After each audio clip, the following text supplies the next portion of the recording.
Training Institute Horisinga. बेनि total एमाउन्टआ जाबाय 40 crore आरो बेयाव लोगोफोर दिनैनि बे पलिटेकनिक कलेजनि जिथु स्थापन खालामनाय बे जानानै थांबाय बियो आं नोंथांमोननो खोन्थानो बावगारदोंमोन बेनो जाहैबाय गासै 31 बिगा आरो बेसेबांमोन बियो 4 कथा बेसेबांखिनि हाखौहाय एडेनबारिया एंगारना होनाय जाबाय बेयावहाय पलिटेकनिक इन्जिनियारिं कलेज जासिगोन आरोना बेयाव लोगोसे बियो गासैनि बाजेटआ जाहैदों 40 crore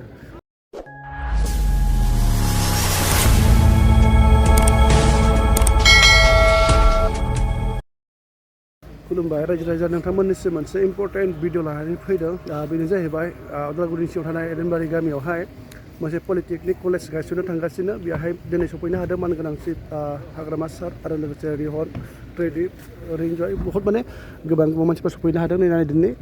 दायो फैबाय नायलांबाय थादों नोंथांमोनहा आं नोंथांमोननिसिम देखायलांगासिनो दङ नायलांबाय थादों ने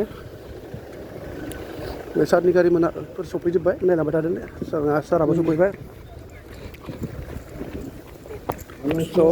फाइनेलि जोंनिया सारा सफैनो हाबाय नायदो नोंथांमोना हाग्रामा महिलारि सार बिथाङा सफैबाय नेबाय थाला आरो गुबुन मोनसे हाबाफारि दंबावो बे समाव जों गिबियावनो जोंनि बिटिसिनि चिफ हाग्रामा महिलारि सारखौ गांसे आर'नाइजों बरायनो थाखाय आं खावलायनाय जाबाय आरो लोगोसे जोङो जोंहा डिपुटि चिफ रिहन दैमारि सार बिथांखौबो गांसे आर'नाइजों आं बरायनो थाखाय खावलायबाय आरो लोगोसे जोंजों दङ प्रेस मोसाहारि बिटिसिनि EM बिथांखौबो गांसे आर'नाइजों आं बरायनो थाखाय खावलायबाय दानो बे समाव जोंनि गाहाय आलासिखौ दिनैनि बे हाबाफारिखौ polytechnic and vocational training institute Harisinga बे खाम्फा गायसननाय हाबाफारिखौ आं मावफुंनो थाखाय खावलायनाय जाबाय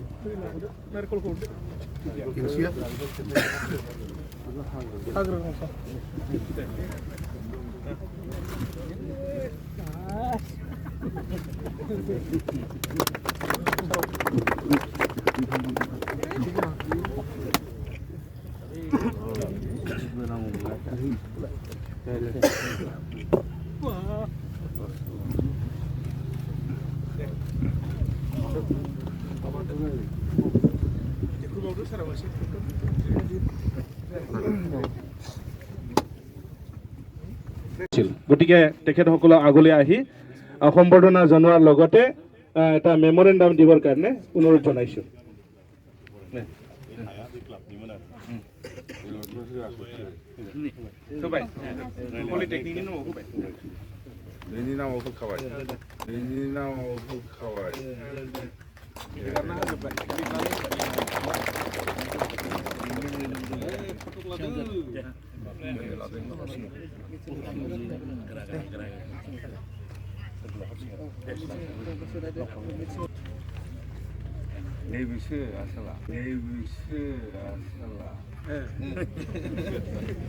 তাৰপিছত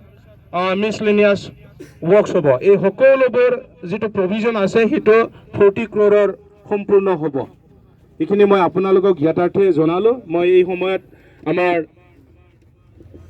চিফ ছাৰক ৰাইজক উদ্দেশ্যে বক্তব্য ৰাখিবৰ কাৰণে অনুৰোধ জনাইছোঁ बुजिदोंना बुजाखै हारसांथ' बुंबाय आङो न'आथ' जानोसै बेखौ दाना बे भकेसनेल होननाय मा होननाय जायो पलिटेकनिक होननाय मा होननाय जायो स्किल माखासे ट्रेनिं जायो बे पलिटेकनिक माने बै ITI बादि मोजां इन्सटिटिउसन बेबो ओमफ्राय भकेसनेल ट्रेनिं इन्सटिटिउट बेफोरखौ सालायग्रा मास्टार स्किडार फिअफोर नाङा होमबा ना बिल्डिं बानायबा ओरैनो फैफागोन बाय खिन्थु फैफागोन होननाय लिरनाय गैया न' बानायगोन होननाय लिरनाय दं दा ओंखायनो आसाम सरकारजों रायलायनांगौनि प्रयजन दं होननानै बुंदों दाना आरो जोंखौ रागा जोंलायगोन नै दे न'खौ बानायसै जोङो न'खौ बानायसै न'खौ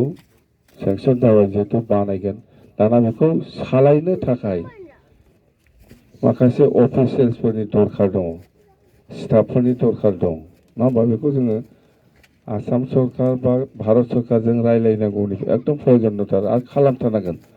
न'आ बानायबाय दाना बे न'खौ मा खालामनांगौ बेखौथ' एकदम स्टाफ होथारनांगोन जोंनो नङा होमबा ओंखायनो स्टाफफोरखौबो बेवहाय सेंसन खालामफानानै लानानै फैथारनांगौमोन दा सिगाङावनो होनाय गैखाया नालाय दा जायखिया जोङो न'खौ लाबोग्रोबाय स्टाफ मेन पावार बेखौ सालायग्रा नङा होमबा माबा जोंबो आगोलाव मोनसे भुल मावदों जेनेबा बै बाक्सायाव हेन्डलुम एन्ड टेक्सटाइलनि एपारेल पार्क बानायदोंमोन बिराद बुरजा खरस खालामनानै दा ओरैनो दंगासिनो दं दा बेबायदि जाजानो गिदिं जों ओंखायनो जाहोआ जोङो एबार रायलायथारगोन आगोलाव जाबाय सेकेन्ड टाइम जों बेबायदि जाजानायखौ जों लुबैयाखै प्रजेक्ट माने बियो फुल प्रजेक्ट जानांगौ बिदि होननानै नेगेटिभ लानो नाङा माथो न'ल' जागोननो होनना बुंनाङा जोंना खायसे उल्था बुजियो थारमाने बेखौ सालायग्रा मानसिखौ जोङो आसाम सरकार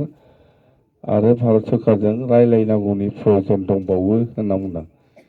जिहेतु बेखौ सेंसन खालामबाय आसाम सरकाराबो दायित्व दं भारत सरकाराबो दायित्व दं बे इन्स्टिटिउसनखौ बोरै सालायलांनो मेन पावार मिथिबाय मोजां इन्स्टिटिउसन बियो मोजां इन्स्टिटिउसना बेखौ जोङो फुल प्रजेक्ट खालामथारनांगौ आरो नों उदालगुरियावथ' आरो खाथि जाखाबाय मिनि सेक्रेटारि बेफोराव जोंना दंखाजोबो नङा होमबा मिथिगौना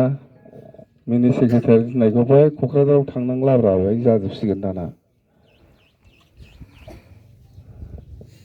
मिथिबाय दे बेबायदि आरोखि उल्था बुजिनो नाङा बे इन्स्टिटिउसनखौ सालायनो थाखाय जोङो आसामजों जोङो रायलायगोन हरथारनांगोन जिहेतु एथ' बुरजा फैसा खरस खालामनानै बेखौथ' मिसइउज खालामनो हाया स्टाफखौ नांथारगोन हरथारनांगोन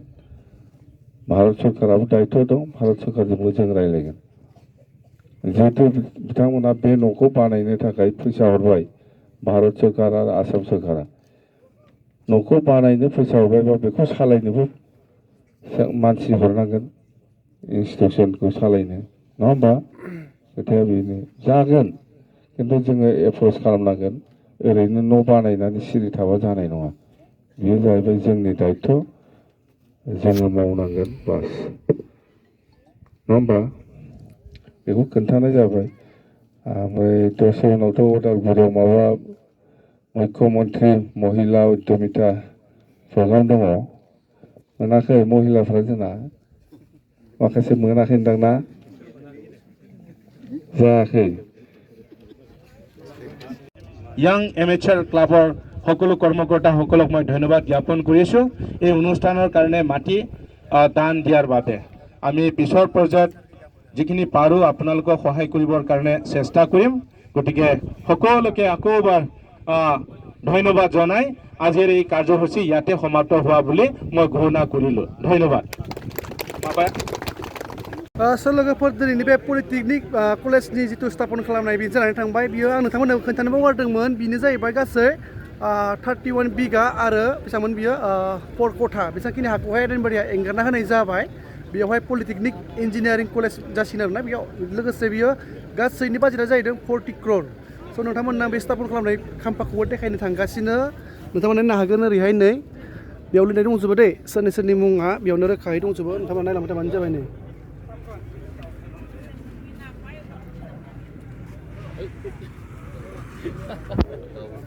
बेसेबांखिनि जानानैहाय दिनै हाबाफारिया जोब्बाय हाबाफारि जोबनायलाय दायो ओरै सार मानगोनां सारजोंहाय ओरै मानसिफोरा बायदिसिना खोथाफोरखौहाय सावरायगासिनो दङ स' आरो नै बिथिं जाहैबाय अडियेन्सफोर बेसेबांखिनि नायग्राफोरा नै बहुत मानसिफोर जादों आरो ना बेसेबांखिनि माने एडेनबारिनि आरो बिथिंजाय सारनि गार्डफोर दङ ओरैजाय नै बिथांमोनाबो राजि होग्राया फालिगारि होग्रा बिथांमोनाबो नै स' होनबा दिनैनि भिडिअखौ बेसेयावनो सुंग्रिबाय